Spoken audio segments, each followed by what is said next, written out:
আগামীকাল 25শে ডিসেম্বর খ্রিস্ট ধর্মের অনুসারীদের সবচেয়ে বড় উৎসব ক্রিসমাস বা বড়দিন। উৎসবকে ঘিরে রাজধানীর গির্জা, নামিদামি হোটেল, রেস্তোরাঁ ও খ্রিস্টান ধর্মাবলম্বীদের মধ্যে চলছে নানা প্রস্তুতি। দেশ ও জাতির শান্তি প্রত্যাশায় এবার যিশুর কাছে ভক্তদের চাওয়া। বড়দিনকে কেন্দ্র করে রাজধানীর গির্জাগুলোতে চলছে উৎসবের প্রস্তুতি। মধ্যরাত থেকেই বিশেষ প্রার্থনার মাধ্যমে শুরু হবে আনুষ্ঠানিকতা। গির্জাগুলোতে চলছে বড়দিনের প্রার্থনা সঙ্গীতের চূড়ান্ত মহড়া।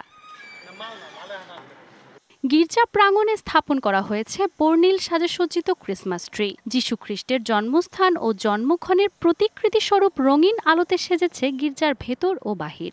শিয়া বাটার ও ভিটামিন ই সমৃদ্ধ lily glam beauty soap. Lily, always beautiful. খুবই ভালো লাগে, যেহেতু এটা ধর্মীয় একটা বিষয়, ধর্মীয় আধ্যাত্মিক জিনিস কাজ করলে নিজের একটা অন্যরকম একটা ফিল হয়। শান্তি রাজ হয়ে উনি আসেন জগৎ সংসারে, মানুষের মধ্যে শান্তি, যেখানে বিভেদ, বিচ্ছিন্নতা, যুদ্ধ, বিগ্রহ আছে সেখানে তিনি শান্তি দান করেন। মিলন, ভ্রাতৃত্ব, সম্প্রীতি, সৌহার্দ্যপূর্ণ অবস্থানের জন্য আমরা থাকতে পারি।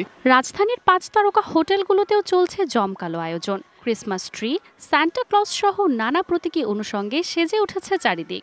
শিশুদের জন্য থাকছে মজার সব আয়োজন। কিডস ওয়ান্ডারল্যান্ড নামে একটা কিডস পার্টি হবে। 100 থেকে 200 কেক কর্পোরেট যখন অর্ডার আসে, যেটা নিউ ইয়ার আর ক্রিসমাসকে কেন্দ্র করে অ্যাপ্রক্সিমেটলি 500 থেকে 600। যিশুর আগমনী বার্তা জানান দিতে রাজধানীতে চলছে নব আয়োজন। বিশ্ব শান্তি প্রতিষ্ঠার লক্ষ্যে বড়দিনের প্রস্তুতিতে সেজে উঠেছে চার্চের সাথে ঢাকার বড় বড় হোটেলগুলো। মানজু মাহফুজ নীলিমা, ডিবিসি নিউজ, ঢাকা।